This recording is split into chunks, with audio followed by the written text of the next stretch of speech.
Seinfeld would be coming out the next yeah. year. And the biggest stars in Hollywood were like Eddie Murphy and Robin Williams. They were stand-up comedians. Who became actors. Yeah. Huh. Yeah, you're right. What a weird time. I forgot stand-up comedy. There was stand-up comedy at the beginning of the end of every Seinfeld episode.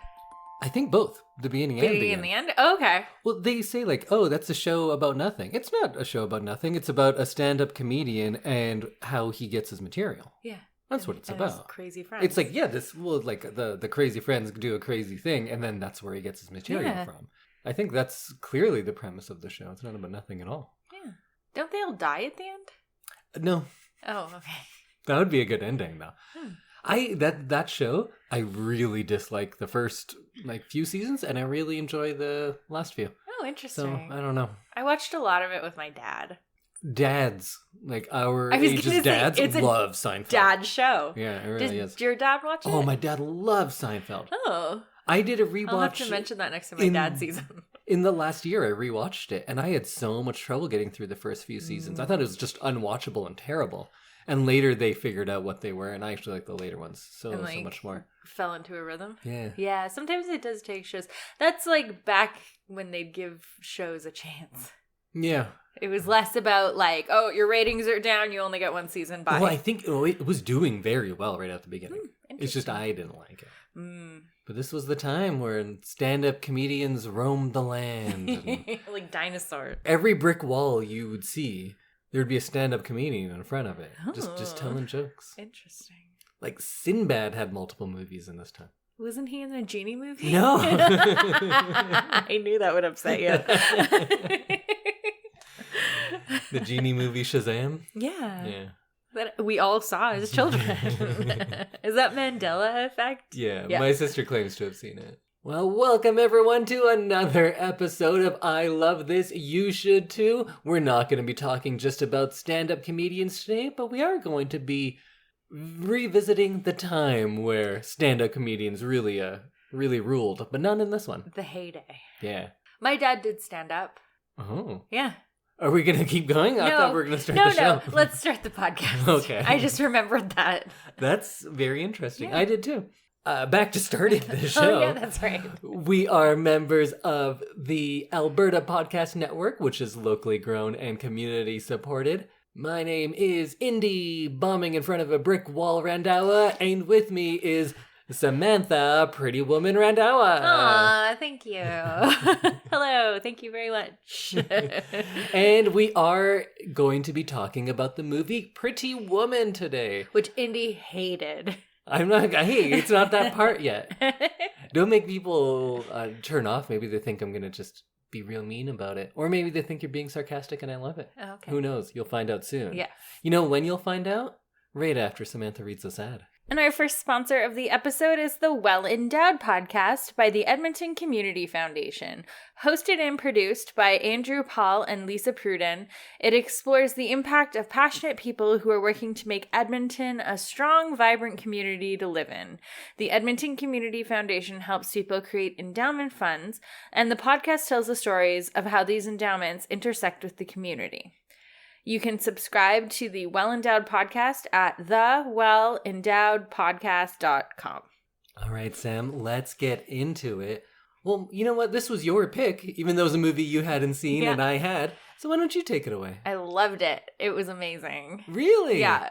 Wow. It was so much fun to watch. It was like the quintessential feel-good chick flick, I think. So I loved it. Indy... You're looking at me with great trepidation. No, I'm worried that you're going to say you hated it. Yeah, that's what. Yeah.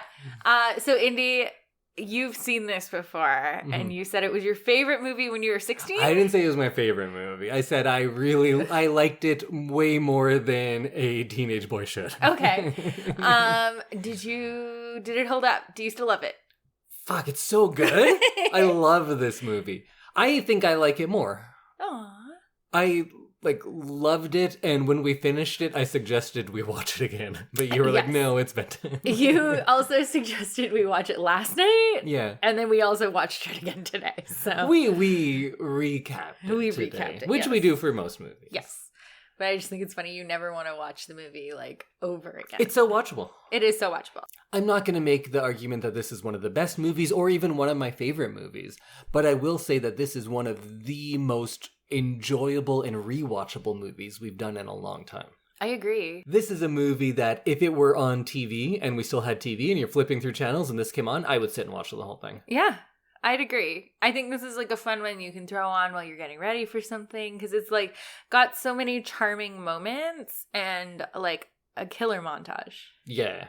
And it's not like a movie that subverts or reinvents the romantic comedy or anything like that, but it is a movie that follows that very familiar path that we know and really perfects something that we've seen in the past. Mm-hmm. Like this seems like the example that you should build your romantic comedies on. I agree. It has all the same beats as a lot of other ones too. Yeah. It's not terribly original, but it really distills like all of those best elements, cuts out a lot of the garbage. It's 2 hours. Mm-hmm. Feels like nothing. No, it felt like a 90-minute movie or an 80-minute movie. It really does. It flew by. It, like you said, it doesn't have any of the like crappy things that are sometimes in romantic comedies. And I think the kind of story or like the characters and who they are leads to a really nice, like tight romance. Yeah. And I also realized when we started watching it, I know that I was, I don't know, like 5 or whatever when this came out, but when those first 5 minutes of just like shots and that Touchstone logo and a few songs, I was like, this is my time. Yeah. And then every time a song came on, you were like, oh, the jam. Oh, shit, that's my jam. Yeah. I think you even threw your arms up in the air one well, when Roxette comes on, yeah. I'm gonna, that is my jam. I don't know how to talk about this movie. Yeah. Because this is a movie that I think the best way to explain what's good about it is to watch it and go like, oh, see, this is why this is good, and talk about that. But it's a much harder movie to talk about abstractly like we do on this show, except for the movies that we hate. Those we do like chronologically, or the silly movies. Maybe not ones we hate. But the ones that we really like, I usually go more thematic, and I don't think that fits this movie. I think this is like, it's like surface level sounds like a very... It sounds insulting, but it's not. It sounds insulting. No, but it's not a deep movie. Like, it's not like about a war or like, it's not something that you really have to think about and you get really like into. Yeah, but you know who you're talking to. I do. You know I'm going to think about everything and get really into it. And of course I've done that for this as well. Perfect. So do you think we should do it chronologically? I thought there was a chance that we would argue about this movie. Because usually when it's a romantic comedy, you go, oh, this is great. And I go, here's why it's garbage. And I point by point it, and then you go like, okay, yeah, it kind of is. And this time, I loved it so much. And you know the arguments that I've made before against some other ones. So I was kind of hoping that you would make those arguments, and then I would be able to shoot you down. No, but you kind of agree with me. I love this movie. It was so fun. But what I did do is I made the maybe mistake of reading articles about it, which I don't do very often. But I listened to, not a full podcast. I listened to like 10 minutes of probably 5 podcasts on it. And I read articles that had been written in the last little while. By last while, I mean like 10 years. Right. Because it is a 32-year-old movie now? Yeah. Wow. 1990. Yeah. I was 2. I was alive. Yeah. We were both alive for this one. alive. But it was, it was a long time ago. Yeah. But when we did something like Love Actually or Bride Wars, I tear them apart. I say they're super sexist, they're super reductive. Why would women like this? Because this movie thinks very little of women, is the thing I would often say in those ones. And I think now you get to watch me walk the tightrope of saying how this movie, where a man literally is buying a woman, is in fact a feminist masterpiece. Oh, I'm excited for this. Because I have a bunch of rebuttals written, is what I have. But you're not going to make the argument, so I have no one to rebut. So I'm just gonna butt yourself. You go butt yourself. You said in our Princess Diaries episodes that Pretty Woman was the same movie. Yeah. Or and like a very you see similar it now, movie. right? Yes. So if you want to listen to our Princess Diaries episodes, they're episodes 114, 115, and 116. And they are fantastic. And I hadn't watched Pretty Woman yet. So. We'll get into that stuff as well. Like, I think we could draw a lot of parallels between this. Clearly, Princess Diaries took a lot, but like very literally. They have actual lines and scenes in that one. There's like some literal things that happen. This takes a lot from My Fair Lady, from Cinderella, and of course Pygmalion. Yes. And La Traviata, which we Yes. kind of see in it. Yeah. But for those rebuttals that I have, should we get all the deep stuff out of the way off the beginning? Sure. And I'll just like rapid fire it? Yeah, go for and it. then we can just talk about how much fun we had. Yeah. Because there's people probably like, no, this is like degrading to women. How could you think it's feminist? Let me tell you how. So from what I read, half the people say that this is bad because the subject matter is too dark. And the other half say like, oh, this glamorizes sex work, so it's not taking it seriously. So those are two contrary things. So one of them definitely can't be true. Yeah. I think neither are. Because if you're saying that this glamorizes the life, first, like, Kit's a drug addict.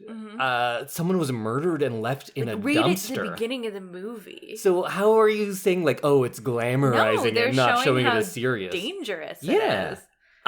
Exactly. And Kit's always like running away from her boyfriend and like trying to like hide. Yeah, and also, why do sex workers in movies only have to be cautionary tales?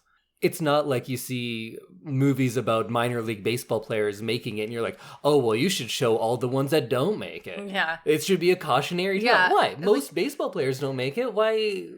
Yeah. Like, we societally have something really against sex workers. Yeah. And when I was reading these articles, it really comes out. Like, why is it cool for every down and out male entrepreneur in a movie to make it big? And why aren't we going like, oh, well, why aren't you showing the bad sides? What about all the failed businesses? That's such a strange argument that we have to make here. And I think this movie is much more smart than a lot of people are giving it credit for. I think in 1990, people are like, oh yeah, it's good and it's fun. And that's all they say. And then 10, 15 years go by and then we're like, oh, you know what? We're smarter than we were in 1990. And let's tell you how terrible this is. And I get that instinct. I do that for movies constantly. Listen to our Love Actually movie. I think that's a piece of shit. And I don't know why people love it. But I think this movie is much more clever than we realize. Like putting in La Traviata, which is about a sex worker. This film is also showing that ironic contrast of how the richest people are watching this show about sex workers and also utterly dismissing her for being the same. Yeah. It knows exactly what it's doing, and I think this is a dangerous argument for me to make, but I feel like if you're not getting it, maybe you just don't get it. But I feel like a dick if you're ever saying like, oh, you don't like it, it's because you don't get it. No, That's like the worst argument to make about a movie. Because then you could argue the movie's not doing enough of a job to help you get it. Yeah. But maybe I'll just like hammer down on those things so that everyone gets it. And I know normally you'd expect me to make the argument of, well, why does she need to be saved? Because I say that in a lot of those movies about how like the men always just come and save the woman. And why don't I have that issue in this one? Because I don't think she is. And if she is, it's clearly on her own terms. Because he puts forth an offer to save her. Yeah, and she decides to take the money and move to San Francisco. She rejects it. She straight up says, no, I'm only going with you on my terms. Yes. And he eventually concedes. I don't love the ending, but let's not forget the last line of this movie is about her saving him. That's the last line. That's where we end on. Between them at least. I know we have the bookends of the guy of like, what's your dream? This is where dreams come true. Yeah, I like Which that. I loved, yeah. And the only repeated phrase we see a lot in this is between her and Kit, or sometimes just her herself, about saying like, we say who, we say when, we say how much. Yeah. There is a repeated line stressing that they have agency in this. They are not power. being saved. Yeah. I liked that kind of aspect of like, we have the power, we're saying what's happening, and it's not men taking advantage of us. No. It's us profiting off of the fact that men want to take advantage of us. And hopefully, as a society, we're coming to that point where we're like, that's a job. Sex work is work. As any job. And in any job, you're going to do what you can to make your money. Absolutely. And it's your call. Yeah. And the unfortunate truth is a lot of people go into that line of work maybe not in the best circumstances. Yeah. Like it can be a last resort for a lot of people. But that is because of like us as a world and how we police people, it and treat things, not because of those people inherently being different or anything like that. It's definitely one of the most accessible professions. Yeah. Because like even as down and out as you can be, you can still make some money doing that. In one of Richard Gere's big breakout movies, he was playing a sex worker. We don't see those same arguments about him. No, and that's what's interesting, is that it's because it's women. Yeah. And throughout this movie, she dictates the way she wants to be treated. When he says something to her that hurts her, she speaks up and she demands to be treated fairly. And when he offers her the role of like mistress, she's like, no, it's like fully equal or I'm not there. Which is amazing. There's no compromise to her. So I don't think that you can make the argument that she is this damsel in distress that needs to be saved. Yeah, no. He has financial power for sure. Yeah. And that's a big part of it. But that's a big part of the world. Yeah, and she's shown that she's going to like make her money doing this so that she can have a better life. Yeah. As is the case for anyone doing any job. Exactly. I do my library work so I can have a better life. And I feel like there are distasteful things that are done in other professions that aren't judged as highly as this. Especially in his. Yes. So I had a whole other thing, but let's get on to this. Okay. There are multiple instances where he likens the two of them. Mm-hmm. He says like, oh, we're the same. We both screw people for money. And she's upset by that. Yeah. And I feel like that is the movie's viewpoint of saying like, no, we're not the same. I'm better than you. Yeah. I do something that helps people. And sure, it's illegal, but there's no victims to what I'm doing. No. You're fucking people over. You're literally like this old man who owns this company that they're trying to buy is literally trying to scrape together every single last cent that he and his family have in order to save his family business. And to save the jobs of all of those workers. And so that his nephew can take it over and so that his people have jobs still. And so I'd say that Richard Gere is a much worse profession. Richard Gere is not a profession, but like he is in a way worse profession and like much more distasteful than what Vivian's doing. He harms people, she does not, is what it comes down to. Exactly. And I think the movie takes that viewpoint. Yeah. Because they have her react distastefully to every time he likens the two of them. She like, doesn't say too much, but on her face you can tell that like, no, we're not the same. You don't produce anything. You don't make anything. Yeah. You're just selling it for parts. Mm-hmm. And, like, it's like she likens it to stealing cars for parts. Yeah, stealing. Yeah. Not buying, stealing. No, stealing and then selling for more money, which is, that's bad. Yeah.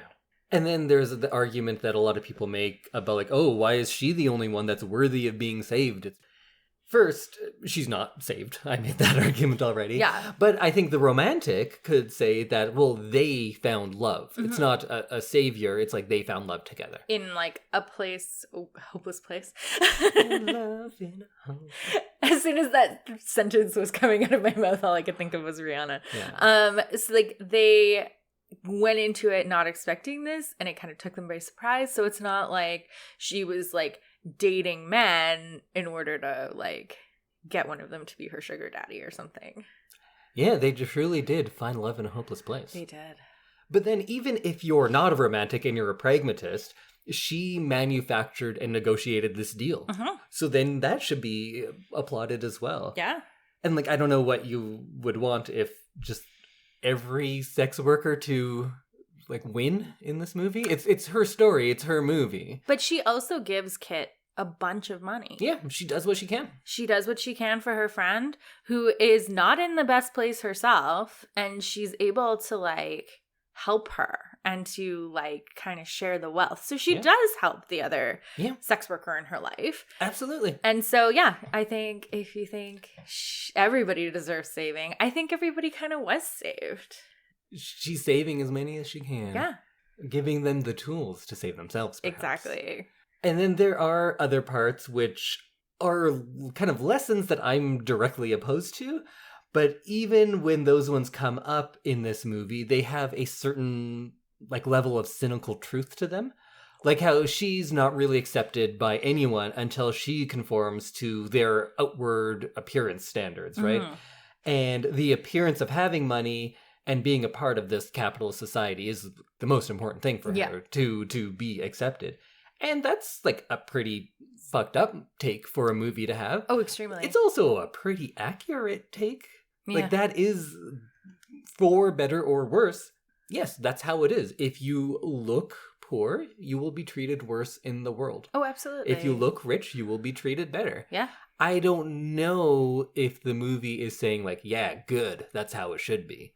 It's just saying like, that's how it is. That is how it is. And I've experienced you can't argue that. That's the truth. Yeah, no, it's something that you experience on like a day-to-day basis. Yeah.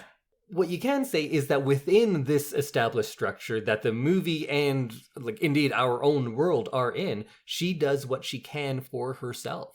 She goes in, kind of understands that world, infiltrates it, and uses it to her own benefit. And if you're like anyone who ever had a glittery mug with a hashtag boss bitch on it, and then you say that this isn't feminism because this is boss bitch shit right here. I kind of hate all of that because I just don't like I don't like bosses in general. I don't like power structures. Yeah, fair. But they exist, and this movie exists in our world, and she's using those as best she can. Because it is like wealth-driven societal structures. Or you could say that this movie is kind of glorifying these 80s Wall Street guys. Because this is a very 80s movie. It is 1990, but it has kind of all of that 80s energy going into it. All that late 80s stuff. So you could say that Wall Street guys like him are glorified or shown in a good light, but we have that line about both screwing people for money. So he screws people for money. That's a point of the movie. Yeah. It's also a point of his character growth that he stops doing that. Yeah, he's like, let's make something together. So I don't know if it glorifies it, only in the sense that it shows that because of what he has done, he has a lot of money, which is also just how the world is. Yeah. People who do terrible stuff have a lot of money. But it's also nice because he learns a lesson. Yeah. In the movie. So if anything, I think it's maybe not as strong as some of those other points, but it is doing its part to kind of remove any of the positive aspects we might think about, at least ethically, because we are told what he's doing is bad. It doesn't like dive deep into that, but it's not his movie. No. It's her movie. Yeah. And he's just kind of along for the ride. And I think that's one of the weaker points. I don't think it's particularly strong when it comes to his character because, you know what, you have such a great lead in what Julia Roberts is doing that Richard Gere's stuff kind of falls as a secondary plot. Yeah. And like that happens. But I'd also argue that they had like, they gave equal amounts in what they had to give, I guess. Like Richard Gere has money and he was able to give that to Vivian, and Vivian gave him the advice and like the change of heart of, I'm not going to destroy this man's company, this old man's company. I'm going to like try and make something with it and help him be successful in his family. Yeah. Do you want to talk about Richard Gere's character? Edward Lewis? Edward, yeah. Yeah, sure. Because I think, again, I love this movie. I think it's great. I think that might be the weakest point for me. Is the arc of Edward and maybe the performance of Edward. I don't think either are bad. But when you're up against what Vivian is going through and that performance, it's secondary. It's hard to be just as good. I think I liked his character And the way he played it, just based on the fact that they have these like long discussions in bed and in the tub and like about his childhood and about how like this is why I am who I am, and it's going to take a lot to change me out of my ways. This is why I am the way I am. And so I think I liked his arc maybe a little bit more than you did, because he's able to show growth, and that's kind of what's important in a rom-com. I think it is there. I think you have to work a lot harder to see it. And perhaps that could be said about Richard Gere's performance as well. It doesn't impress immediately. When you see Julia Roberts quite early in the movie, like, she charms you, at least for me. Oh, absolutely, yeah. And I didn't find that for Richard Gere. He reminds me of, have you seen Sound of Music? Mm-hmm. Yeah, he reminds me of Captain Von Trapp. Sure. Where he kind of warms and softens towards the end of the movie, and it's because of the female lead in the movie. And I think that is present, and when I'm saying this as an issue, it's one where I don't have the solution for. Like, if he did everything bigger, would that have made it better? Because he plays it stilted and robotic almost. He seems quite dispassionate and unfeeling for a lot of the movie. Yeah.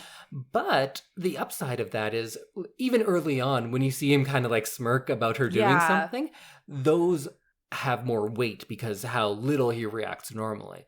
So I do appreciate that. And he seems like a character who is completely transactional. Everything is a business deal to him. Like, we get to see him on the phone with his soon-to-be, or then ex-girlfriend, and how they break up. It's like, okay, well, today is as good a day of any. That's what he tells her, to move out. She's like, I'm going to move out then if you're not ever going to be home. And he said, well, today is as good of a day as any. Do you want it? That's how he ends it. Yeah. He's just emotionless. And I think the arc of someone essentially growing emotions is a very hard one to do. True. Because it's either going to seem like, oh, if he's like just crying and stuff later on, you'll be like, where did that come from? That doesn't seem earned. But I would say, like, everything he does and his changes definitely feel earned. But I think I just wanted to see a little more. Okay, that's Not fair. quite as stilted. Like, I like this idea that he is transactional, and that's how he meets Vivian, right? And that's how he brings her into his life past the directions part. Because he's like, oh, this will be simple, this will be easy. If there's one thing I know, it's how to pay for things and then move on. That's all he does. And I think there's also something to be said about the kind of performative nature of things in this movie. And I was thinking about it a little bit the other day when I was cooking and he came in and I was like talking to my phone. Yeah. I was thinking about how there's even like gender performance in this movie. She is like performing a lot of those feminine things rather than always just, it doesn't always feel like it's coming from her character. Them. Yeah. It's her character going like, this is what I should do now. And I feel like that's also mirrored in him. And this is what made me kind of like his character more. Maybe not like his character, appreciate the performance and the writing. Because there's a bunch of performative stuff about him. And it does get mentioned pretty clearly. Like, oh, why do you have this champagne? You don't drink it. Well, it's the best. Why are you on the penthouse? You don't go look at the view. Well, it's the best. You're scared of heights. Why are you in this expensive car? You can't drive it. Well, it's the best. Yeah. He thinks he knows what a rich person does. Yeah. He does all the transactional stuff, gets all of the money, and then buys all the best things. He enjoys none of it. No. So I think, in addition to saying that she saves him with like this kind of emotional resurgence, she allows him to maybe not find himself, because it's probably always been there, but maybe be himself. Right. Not be like, these are the things that a rich, successful person does, so now I must do them. Yeah. Even in that first scene where he's telling her, like, oh, put this coat on, you have to cover up around here. And he's always saying, don't fidget. And at first that made me dislike his character quite a bit, because he seems like he's a rich, controlling man, right? Yeah, but then you realize that he's trying to help her fit in. But then he also doesn't always. Yeah. And that's what I appreciated more. I wish they had played that more. Like, because early on, when she's wearing the coat, then she does the whole bit of like, oh, there's a run in my stockings. I'm not wearing any stockings. And like, oh, a couch for two. And he doesn't say anything. He lets that slide, right? Because he's kind of amused, kind of like not sure what's going on. Yeah, kind of embarrassed. I wish later in the movie she had an opportunity to do something outlandish and him like accept it. I feel like a small thing like that would go a long way to help me accepting his character and see that he's changed. Yeah. So it's not bad, but I do think it is one of the weaker parts, his performance and that character's arc. But it's another one where I don't have a great way to fix it. Yeah, I don't know how you'd fix that. I liked his character arc. Mm-hmm. It definitely reminded me of Captain Von Trapp. Sound of Music, another one of my favorite movies. And I did like, quite early on, we see these two people, and like, of course, we know it's a rom-com, and how they meet. They're from two different worlds. How will they ever get along? Yeah. But they don't play that much. They do in how they are shown to the outside world. Yes. But they quickly realize, like, oh, we are really similar. Just in like really different, but the same way. And I think the movie is kind of making the point of, like, we treat these people so differently based on what we put on them. Yeah, because he's like a titan of industry. Yeah. And so he's great. Yeah. And I think the people who are disparaging this movie and saying like, oh, it's just another movie where a guy comes and saves this poor woman, I think they might be falling victim to that themselves. Because if you keep saying like, this is great, this is terrible, and then we get that outcome, that's what you're going to think. But I think this movie tries its best to show them on equal footing very often. And if nothing else, she has the upper hand more than he does. Fair.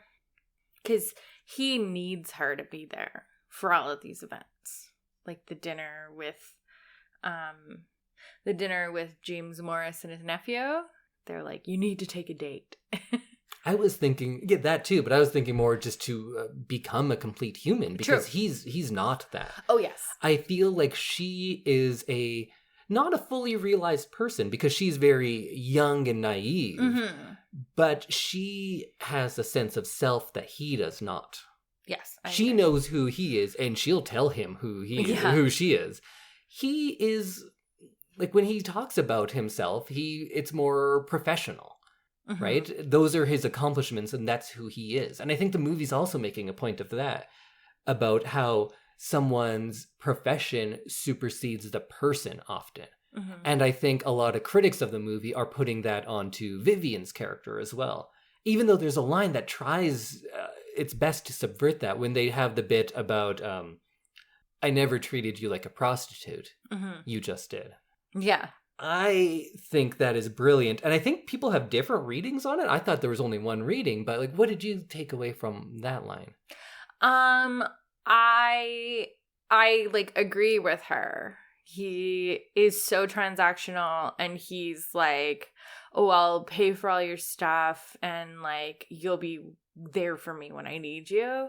That is exactly what the definition of her profession is. And so I think that he doesn't realize it until she makes him kind of see it. That probably is more correct than what I think. Like, that she makes perfect helps sense. him learn that not everything's a transaction, and that in order to have like a real person in your life, not just someone on call, like his girlfriend, what did she say? Beck and Call Girl? Yeah. That like hit home for me, because I was like, yeah, all he needs is like a pretty face to kind of break the tension at the table, and to like break up some of the business talk with like, oh, quick little witty banter. I think that is absolutely true. What I took away initially was something a little different, because I thought all the transactional stuff for her, when it was purely transactional, I think she's fine with, because that's her job, and she knows, and that's what she was doing.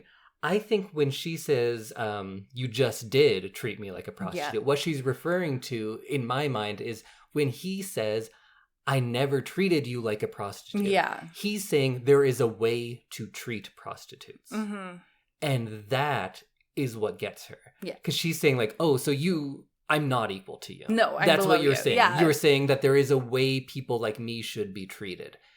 and you never did that. But you acknowledging that there are different ways for the two of us to be treated, that is your crime. Yeah. Not the fact that you're paying me money for sex, because that's something they're both agreeing to. Yeah. I think it's that he, in his mind, thinks that they're not equal. Mm-hmm. And she forgets that a lot of the time because it's not apparent a lot of the time. Mm-hmm. But in that case, it was. And I think that's why that part was brilliant. Yeah. I agree. It reminded me a lot of, I'm just going to like reference 9 other movies, of like the Henry Higgins part in My Fair Lady, where she's like, I was just like your prize, like go accept your prize. I was perfect. Yeah. Let's talk about some of those other references. Yeah. Of course, Princess Diaries. Same director, so much returning cast. Okay, so I spent the entire time we were watching this being like, oh, she plays da-da-da, and he plays da-da-da, and like, I recognize him, he plays this. Yeah, Hector Elizondo, who's in all of Gary Marshall's movies, his daughter who was in it. We'll talk about him soon. And the manager at the store who plays Paolo, and then there's even people who have one line in each of these movies, and it's the same line. Yes. Like the waiter? Yeah. Yeah. Happens all the time. Happens all the time. Because I remember when we watched Princess Diaries, I hadn't seen Pretty Woman in like 15, 20 years, and I was like, oh, I remember these scenes, because, you know, Pretty Woman's great. It's pretty much a mirror. Yeah. Yeah. And then My Fair Lady, there's, of course, all the thematic stuff, but there's also, do you remember... Come on, Dover! Move your blooming ass! Yeah, when she's like, woo! Yeah. And like screaming. Yeah, exactly. Do you remember that? I'm doing the hand motion. Yeah. Do you remember that? I do. From The World? No. So this is a little... This is a thing? This is a little old man indie corner, because now this is an old man thing. Arsenio Hall was like big, and it's hard to talk about how he was big, because like the first, at least... a mainstream black talk show host, late night at least. And one of his things was, it was like a marketing strategy, I guess, that he had a hand sign for his show. So fans in the show would, I'm doing this motion where my, I'm kind of circling my fist. Yeah. Pumping my fist, but in a circle. Yeah. And he'd go, woo, woo, woo, woo. That's a thing. And that's what his audience would do. And from there, it like went out into the world, and people would just celebrate like that. If someone did something good, you would do this. Oh. Isn't that weird that a talk show hand sign just went into the world and then made it into Pretty Woman? Huh. Interesting. Yeah. But yeah, I liked that kind of parallel. Because she is like... the horse race to the polo match. Yeah, she's still very... unpolished at this point. She's trying. You can really see that she's trying. And then it comes out. But then it comes out, she lets her guard down, she starts having fun, and she kind of forgets herself. Yeah. Or what she's supposed to be doing. So I found it really interesting. And I loved those moments where she was kind of let some personality out. Yeah. And like I loved everyone's like shocked expressions when she'd do that. Like all of the people in the lobby when she'd walk through in one of her outfits. It was like, oh my God, who is that? Why is she in the hotel? So clearly that's a thing they're doing. But when she's shopping on Rodeo Drive in her before outfit, you see people looking at her. Yeah. And then when she's all fancy, you see people looking at her as well. I was watching it the second time and realizing the looks don't seem different. Is it us putting it on it that like, oh, at the beginning they were all disgusted with her, and at the end they're like, oh, she's amazing? Yeah. Or were they just like, there's a pretty woman? I think maybe it's more of like, oh, why are you here? Yeah. And then when in the hotel for sure. For sure. It's supposed to be that they think she doesn't belong. Yeah. And then I think when she has the makeover and she's wearing that fancy outfit, I think it's more like, oh, who is she? I wish I was like that kind of thing. Like envy almost. Yeah. I think it's less disgusted and more like envy. Later. Yeah. Sure. But I wonder if Marshall was trying to say that, like, no, the people are just looking at her and it's us who are putting that on it. Because when you look at it, it's her that has changed, not the people looking at her. Interesting. Just a thought, maybe. I don't know. I didn't notice that when we rewatched it just now because I got like really into it again. It's so good. It's so good. So watchable. Well, let's just talk about how fun things were. Yeah. So we start off, she's getting ready, and I think that's what I was talking about, the performative nature of her job and her femininity. Sometimes is she's putting on these things because she thinks that's what the world wants from her, and that's what the world expects of her, just as Edward does, right? He's buying all the best things because that's what the world expects for him, and he needs to fit into that role just as she does. Yes. So they're both very performative, just playing the parts, I feel like. But I love that she's using marker on her boots. Yeah. That's a fun little bit. I've done that for dance shoes. And then how it's intercut with him driving, you just feel like, oh, this meeting is inevitable. Yeah. It's how getting ready for a date montages usually go. Yeah. Is showing both of them, but this was like the chance meeting. Yeah. How did you like this? Again, formulaic, has the meet cute. Oh, it's fantastic. I loved it. Yeah. Oh, I thought their meeting was really funny and like kind of indicative of her profession because she leans down and she's wearing like a very low cut top and he doesn't seem super interested in that. So she turns around so her butt's against the car so he can see that and like her waist. Oh, I didn't even catch that. Yeah. So I was like, I bet she was trying to like hedge her bets and be like, oh, well, if he wasn't into the chest, maybe he'll be into the butt. Yeah. Or like this slim waist and like all the exposed skin here. How about this? So I thought that was pretty cute. And then how like non-judgmental he is at the beginning. Yeah. Like I liked how he was like, well, if you can give me directions, like I'll give you $20. Like whatever. And well, he agrees to 10 and asks for change, and she just takes the 20. Yeah. And he's clearly kind of charmed by her, and I liked that. Yeah, well, he says later on, but we can see the first instances of it here, of I'm not often surprised by someone. And I think that's a part of his attraction to her, because sometimes I did have issues finding, like, how are they in love? What is it that's they're seeing in the other one? Yeah. But I think that's a big one for him. It's everyone tells him exactly what he wants to hear always. And the women are probably always like, oh, Mr. Lewis, like, you should take me out sometime, or like whatever, because he has like more money than he knows what to do with. Because, of course, this movie has the power dynamics are going to be a big issue. He's literally buying her time. Yeah. But they try to like soften it as much as they can at different points. And they start off very early, like with her driving the car. Yes. They're trying to change those power dynamics and show that like she's usually the most competent person in the room. Where, of course, there's going to be jokes about her not knowing what's going on, but don't think that this is just some rube from Georgia. She knows the deal. Yeah. She knows how to drive a Lotus. Exactly. Like, she knows how to do, what is it, standard? Yes. Yeah. And then, of course, they go back to the hotel, and very, very bizarre for a romantic comedy, the first love scene is just her giving him a blowjob while watching I Love Lucy. Which is hilarious. Yeah. I say it doesn't subvert the romantic comedy, but that totally does. Yeah, it just seems so, like, normal. You know, you'd think that it was going to be, for, like, a romantic comedy, some, like, big, grand, romantic sex scene, right? Yeah. But it's transactional. It's transactional. It's, like, very everyday.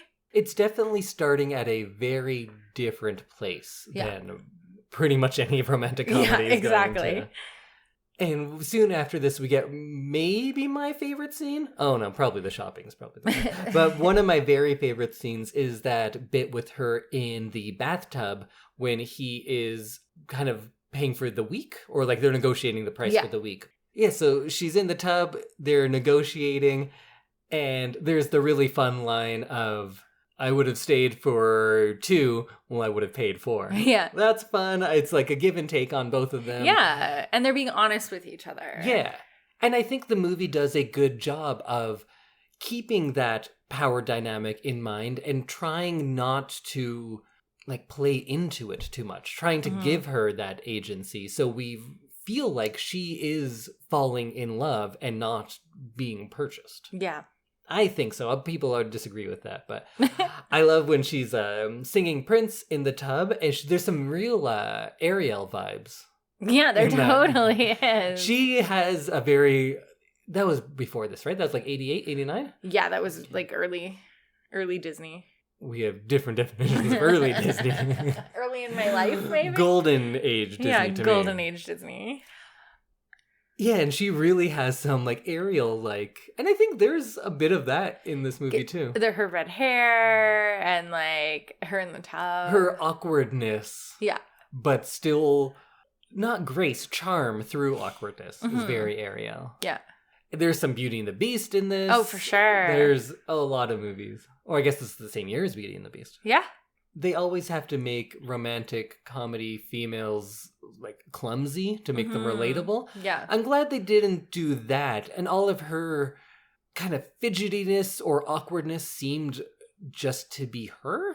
Yeah. It's either who she was, because she's only like 23 when she's making this. It's either who she was or just a fantastic performance at something that is really hard to capture that accurately. Yeah. I liked that, like I said, like the My Fair Lady moment with the horses.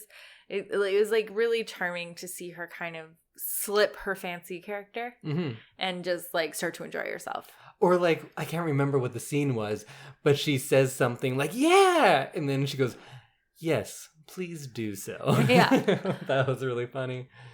So then she goes out. She has the bad time shopping with those jerks. Yeah, what a bunch of jerks.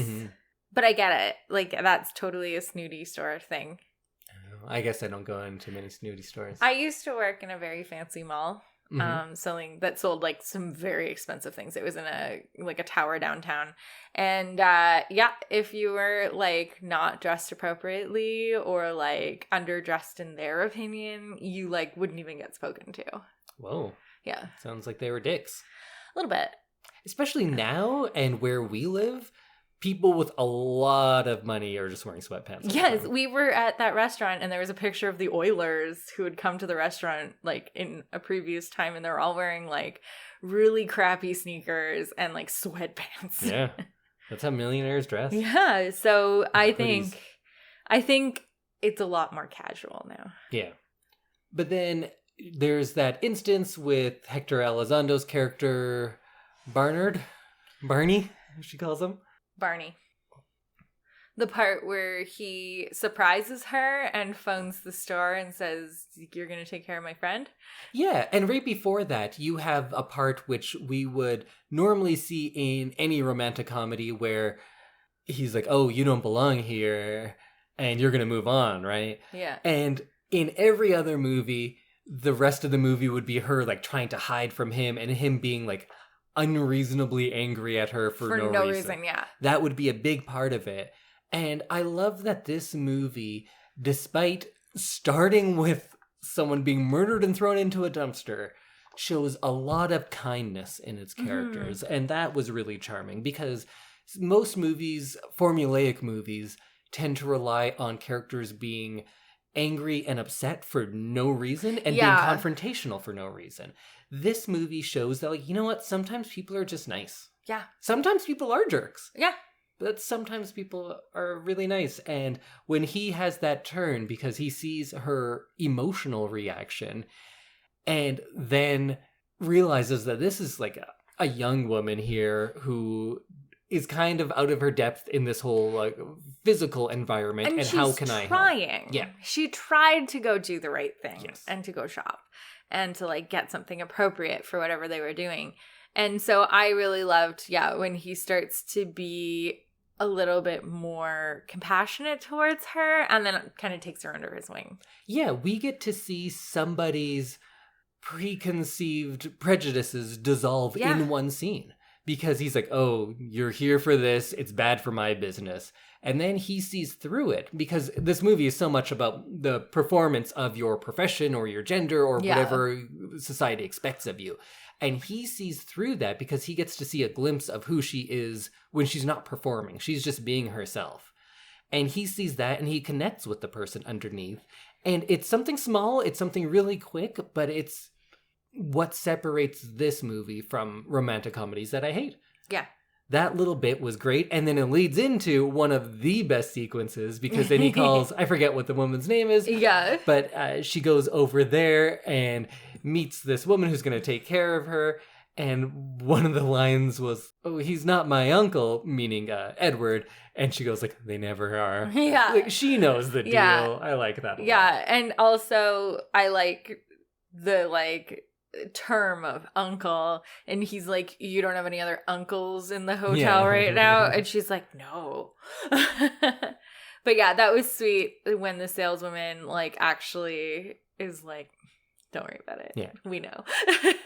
So that's our first little shopping bit, but we get the better one later. Yeah. And then they go back. Edward has a bad time at that dinner, but we get the escargot scene, which was fun. Yeah. Before this, we also get that adorable scene where Barney teaches her table manners. Oh, I forgot that, yeah. And that was completely reminiscent of Princess Diaries, except for that it's not Hector Elizondo doing it in that scene. It's Julie Andrews. I remember when we watched it, I was saying oh, it should have been him doing that. But he's a chauffeur or something in that one? He's her personal bodyguard / chauffeur. Okay, so yeah, he doesn't have those He's supposed to be skills. Head of security for Julie Andrews, and then he gets not demoted, but kind of demoted to chauffeur / bodyguard for Mia Thermopolis. Yeah. And in another Cinderella parallel, he's the fairy godmother of this movie. He allows the story to kind of keep moving along. Mm-hmm. And then he looks so proud. And gets her the dress. Yes, and gets her the dress. And then the next day when she walks in after shopping again, he looks so proud of her. Oh, yeah, that was great. Look on his face, it was just very heartwarming. Before that, we have the piano sex scene. Yes. What did you think of that? It was good. I kind of thought it was great. Yeah. I think sex scenes in movies usually just aren't good. What can you really do this point? It was tasteful and romantic. For a movie that starts with her just grabbing his dick while they're driving and has her going down on him while watching TV, it gets more romantic. Yeah. And I think through the sex scenes, they do a good job of growing the relationship. Yeah. I don't like sex scenes because it is 1 to 5 minutes of the plot standing still. Mm-hmm. When I wrote a script that had a romantic plot to it, they said well, you need to put in at least 2 sex scenes, and I said what are we going to learn from that? Yeah. What do we learn from that we don't learn from them waking up in the same bed together? I think implied sex is better than a sex scene. I find it uncomfortable to watch. There's that too, but in these ones, I think there is plot work being done in the sex scenes because. Because of her job and the restrictions of it, the kissing on the mouth thing, and how it starts when it's very transactional and distracted by TV. Yeah. And we can see how those sex scenes change throughout. And that's a good indication of how their relationship is growing. Because when we get to the one later on when she kisses him, that's a big thing. Yeah. So this is one of the few movies where the sex scenes are important to the plot. Yeah, true. Yeah, because in that piano sex scene, he's trying hard to kiss her. Yeah, and she turns away. And she says no. Mm-hmm. So you can really see their relationship progressing through it, which is nice. And then we get the Pretty Woman montage. Yes, with the music. Yeah, every Mia Thermopolis or I can't think of who else. There's so many of these types of sequences, and they all owe a lot to Pretty Woman. Yeah. That's such a fun sequence. It was. The trying on outfits. And there's another Princess Diaries cast member, the man who plays Paolo. He plays the shopkeeper, whom Richard Gere is yeah, I think we need a little more sucking up. And then he starts complimenting him.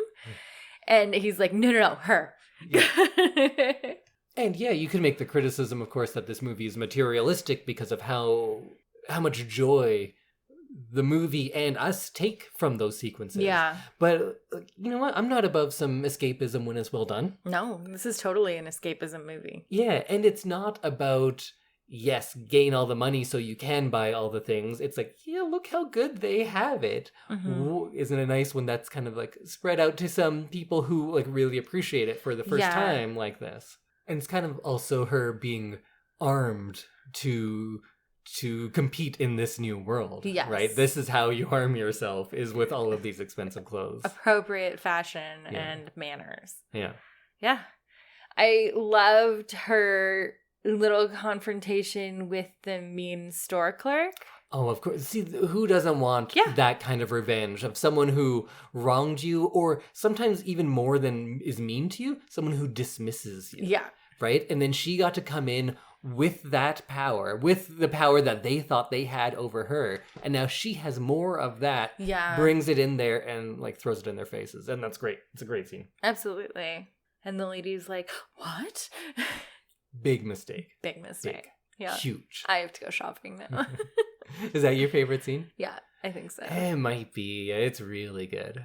It's really fun. It's so satisfying. Yes, yeah. For anybody who's ever been judged by a store clerk, that's like so satisfying. Mm-hmm.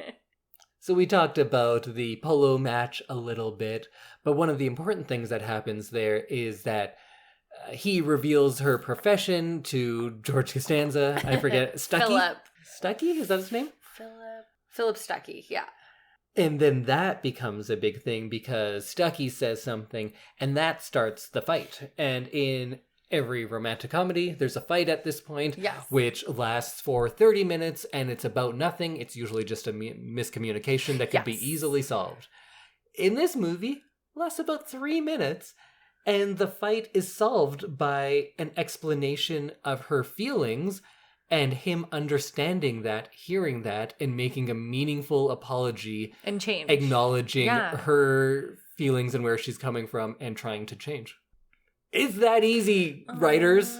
Just do that. Every movie we watch, I would say, oh, and here's the manufactured plot, and I hate this part of it. This is the worst part of a good movie. And that happens in a lot of, like, really fun light movies. Even there's always a part like that goes on for way too long with manufactured conflict, and it bothers me so much. It's usually just a lot of like best friends being like, he's bad, and like the main character being like, but he's so nice, or like so handsome. I always see so many of them are just like a misunderstanding of like, oh well, I saw you with that person, so I hate you for the next 20 minutes, and then they talk and they're like, oh yeah, I was just standing next to them in line at the bank. Or like, that's my sister. Why wouldn't that be a thing? Yeah. It's so easy to solve. And this one, not so easy to solve. It's not just a quick explanation. It actually required some depth of character. And that's why this is better than most romantic comedies. True. I'm not sure if it's my favorite romantic comedy. What's your favorite romantic comedy then? Roman Holiday. Oh, yeah, okay. Roman Holiday is a top 10 all-time movie. Hard to beat Audrey Hepburn. Right? Yeah. And dare I say, I'm not a huge Julia Roberts fan. In this, she channels some Audrey. Oh, for sure. Yeah. For sure.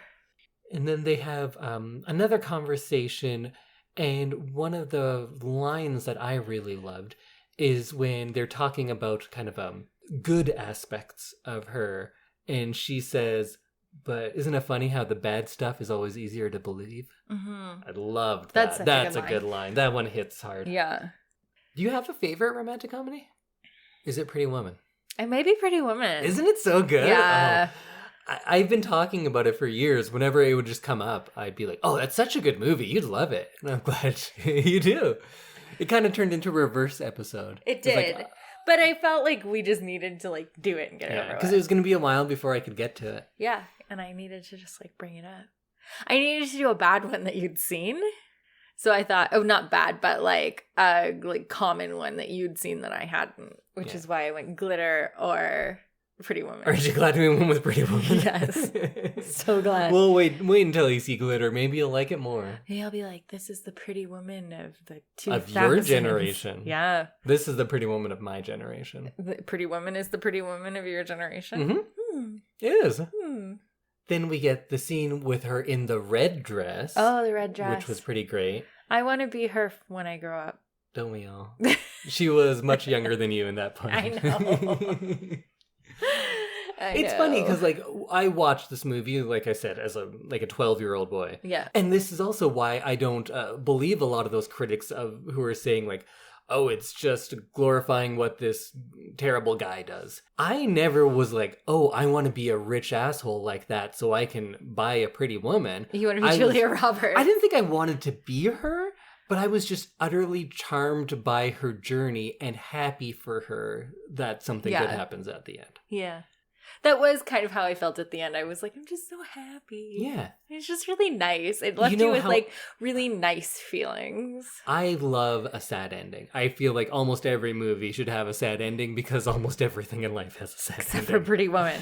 But we'll talk about it at the end. I think it's a flawed ending, but this is one of the times where I'm like, I don't care if it's dumb, like just make her happy. Mm-hmm. I agree. But they go to San Francisco and we get the fun bit of her watching the opera, and she loves it so much and she cries, and I maybe kind of cry for her. It was great. It was a beautiful scene. I liked it a lot. Aww. Did you cry watching it again? I don't think so. I may have had some moisture, but there were no tears were rolling, at least. Moist that's for eyes, sure. yeah. If tears were rolling, I'd remember it, and I don't remember anything else. So. Yeah, I liked the older lady in the box next to them. She's like, "How did you enjoy the opera, dear?" And she turns around and she sees her face is just like full of emotion and everything. I almost peed my pants. Yeah, which is another one of those charming moments where she lets the mask slip because she's like so engrossed in where she is. I almost feel like we say that she forgets her manners or she lets the mask slip. I like to think of it like she comes through. Yes. Because just as when she was working as a sex worker, the true her comes through there every now and then too. Yes. Whatever she's doing, I feel like her on the corner was just as performative as her at the opera. But she isn't good at being performative, and that's her charm. Mm-hmm. And who she is always shines through, and who she is incredibly charming. Yes. And of course, we mentioned it already, but it's very appropriate that what she's watching is something that mimics a lot of her own life, but here it is in this grand, spectacular place. Something that she probably never would have thought she would see someone like her represented in art. Here. Yeah. And everyone, all of these Richie Rich is applauding it. Yeah. She's like, maybe there is a place for me.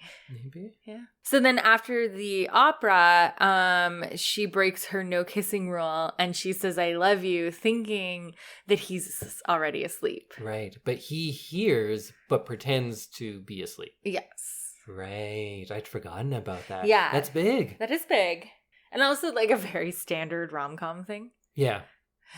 But I feel with very different implications here. Yes. Because him hearing that is different than like, I'm man-child Ryan Reynolds and like, I'm not ready for that. Like there's a lot more depth to it is the same type of character. It is a rich playboy who's not ready for commitment. Yeah. It's nothing new. But I feel like how they go about developing him is just more nuanced, has more depth perhaps. Yeah. So then the next morning he offers to get her off the streets. Right. And to, basically make her a kept woman, which she takes offense to. Rightfully so. Who she wants, when she wants, how much she wants. And so essentially she'd be his property in a different city, it sounded like. And so I wasn't sure if that was just like when he comes to LA. Or like what it would be. Or maybe she's going to go to New York. He promised to visit her regularly. Yeah. So I assumed that it was LA. Maybe. Either way, she would not have to worry about anything financially. Mm-hmm. And a lot of people would say like, take that. That's a better life. Mm-hmm. But that's not who she is. No. And her sense of self has been concrete throughout this whole movie. Yeah, she and wants it's no different something now. Better for herself. Yep. Done by herself. Yes.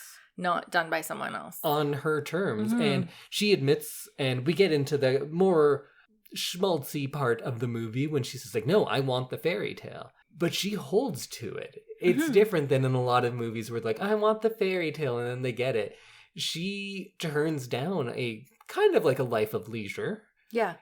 Because that's not what she wants. And it's not, I don't feel like she's holding out for like, no, you need to come in and do it more romantically. It's not that. It's like equality or nothing. Yeah. And she holds to it. She does. And I like that. That she's not like, oh, never mind, I'll take the money. Yeah. And I like that as soon as she goes home, she has a plan. Yeah, she is going to change. With the money she got, she's going to make some changes. Yeah, she's going to get a job. She's going to finish high school. She's going to move to San Francisco. And she's going to, like, take herself away from this situation. Yeah. And that was where the I never treated you like a prostitute, you just did bit was in that argument. I think we talked about it earlier. Yes, but that's we where did. It actually comes in. And then they play It Must Have Been Love by Roxette. And you were like, yes, with your arms in the air. I think I sang quite loudly. You did sing quite loudly. You sang quite loudly a couple points in this movie. You also declared, man, this is such a good movie. Or this is like, I love this movie. So normally I would say 90% of the movies we do, I won't say any of my feelings either way until we record. And same with me. Like we tend to not just we just tend to not discuss that after we've watched it, and then we do the podcast. But I was having so much fun. I was like, oh fuck, this is sweet. I love this. And it was also because it was like a surprise to me. I kind of forgot how good it was. So after Vivian kind of turns down his offer, Philip comes over and tries to like assault her. Who's Philip? Oh, sorry, Stucky. Oh, yeah, right. And then she leaves. Or was that before? Or is it after? Either way, yeah, that happens, and Richard Gere pulls him off. Yeah. And punches him. Sends him out and fires him.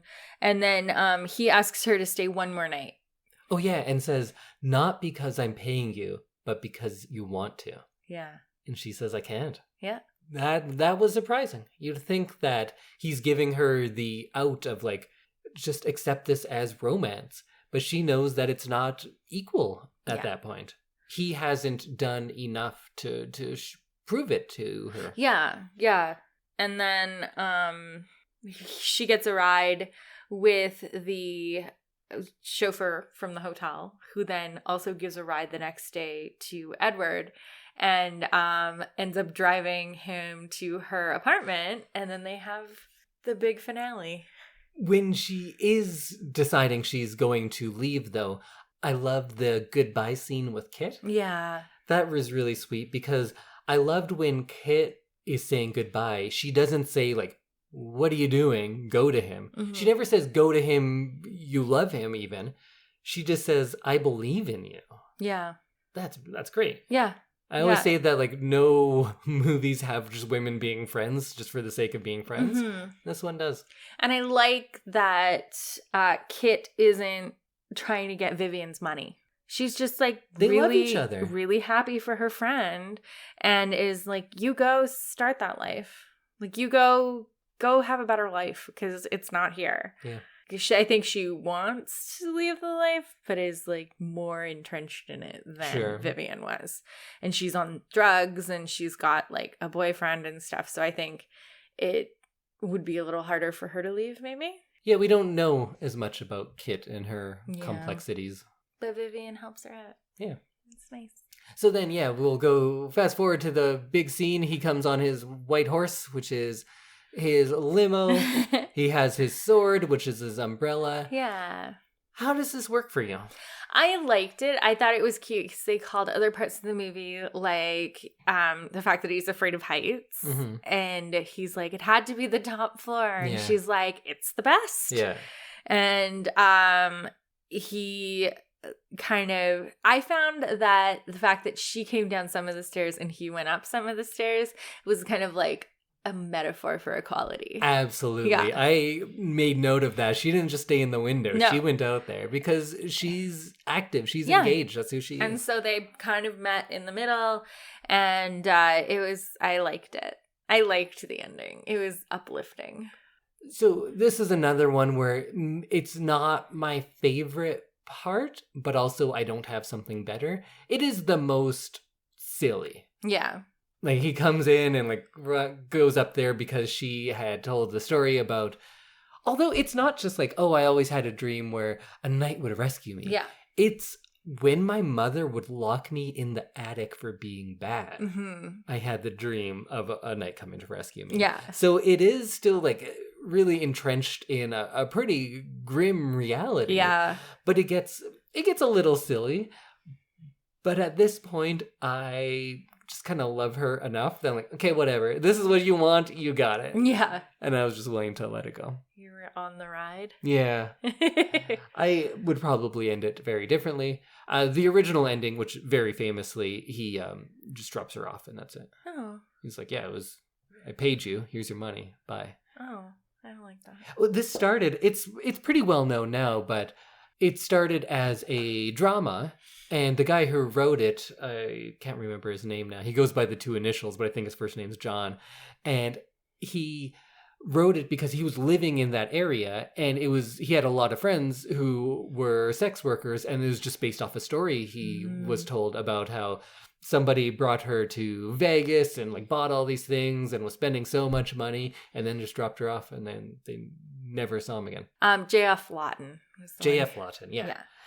So yeah, he wrote it on that, and this was originally like a straight up drama, and the ending was he drives to the corner, they're in a big argument, and he's like just had enough, stops, gets the limo to stop, goes out and pulls her out of the car, and it is where he picked her up. And I don't think it's like he was dropping her off there, it's just they happened to be going by there. So it's pretty symbolic that he's just leaving her where he found her. Pulls her out and says, here's your money. And she's like, I don't want your money. Like we had something more. And then he just leaves the money on the ground and drives off. And then she throws the money at him, saying like, I don't need your money. And then he drives off, and then she realizes and just picks up all the money. And that's the end of the movie. Oh, I don't like that. I probably would love that because I am a dark person. But in this case, mostly because of Julia Roberts' performance, I was like, I don't care how silly and sentimental it is. Yeah, give her the happy ending she deserves. And yeah, I probably don't have confidence that this relationship will last, but I'm not going to think about that. No. I'm thinking about her getting what she wants right now, and that made me happy. It did make me happy too. And they end with the line about, well, what does the princess do when she's rescued? And she says, well, she rescues him right back. Yeah, which is exactly what happened. Yeah. There's a lot of fun stuff about the making of this movie, but that's all easy to find if anyone wants to look into all of that. So do you have any final thoughts on Pretty Woman? I loved it. It's a 10. A 10? Yeah. Whoa.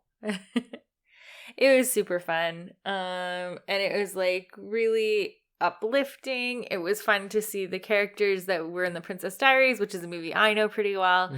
And it was fun to see the parallels between like a bunch of movies that we referenced. A few Julie Andrews movies, some Audrey Hepburn, some Disney, And this is a Disney movie. That's why it got that rewriting. Right. And then there was going to be a sequence with her and Kit going to Disneyland after. Really? That was before Disney bought it. Oh. So that's what Touchstone. I don't know if they still exist, but that was like the property for older audience, like serious Disney stuff. Yeah. As soon as I saw that Touchstone, I was like, oh, memories. Yeah, I know you were like, wow, that's it takes you back. Do you have any last thoughts about your favorite movie ever? I loved it. It was great. I had forgotten how good it was, so I'm really glad we got to revisit it. It's not like this movie doesn't have a lot of the things I dislike about a lot of those romantic comedies that you brought to me that I shoot down. Yeah. It's that this movie shows those things for what they are. I feel like it doesn't shy away from things, and that's probably why it's R-rated. This is an R-rated movie. Yeah, I can. Jaws is PG and this is R. I can see that. And probably why people would be really surprised if they watch it now, because they're like, oh, why is that in this nice romantic comedy? Because this has reality in it. Yeah. And yeah, it has a literal fairy tale ending, but there's a lot of harsh reality on the way to that fairy tale ending. A lot of suggestive content. Yeah. And not even suggested content. It's, there's just content. There's a lot of content. So I love this movie. I think it's just we've been talking about this a lot lately on the podcast of whatever kind of movie you like, there's something that does it the best. I think this does romantic comedy the best. It's very formulaic. Yeah. It has the exact same beats as like all of those Katherine Heigl, or who's that lady I hate? Kate Hudson. Kate Hudson movies. It has a lot of the same beats. It's just, it takes out all of the annoying things and replaces it with either thoughtful reality or just heaps of charm. And that's something you can't like teach how to do in a movie, to just be charming. Yeah. Roman Holiday has a lot of it. Pretty Woman has a lot of it.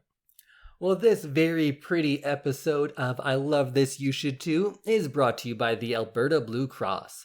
Even if you're a busy business owner with more meetings than hours in a day, like a certain Edward Lewis, you can be calm and collected when your group benefit plan is taken care of by Alberta Blue Cross. Your employees can manage their own health, dental, life, and disability coverage online anytime on any device, making it easier for them and for you. To learn more and explore your options, head to ab.bluecross.ca. And that brings us to another end of one of our great deep dives. Yeah. Did you have fun? I had so much fun. Let's just go watch it again. Okay. Watch it all the way through. Let's eat pizza and watch Pretty Woman. That sounds like a great night. I don't often do this, but I have some recommended reading. Oh. There is a book by Mari Ruti, which is called Feminist Film Theory and Pretty Woman.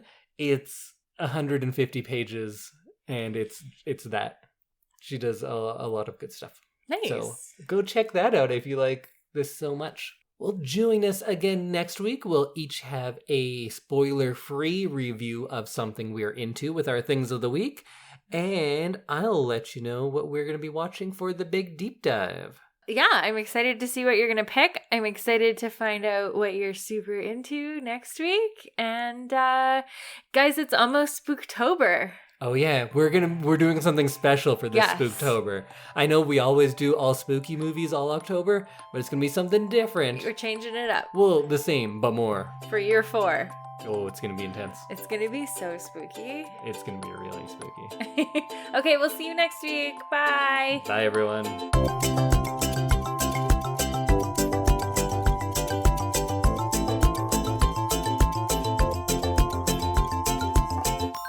And, what was I going to say? I had something really cute to say.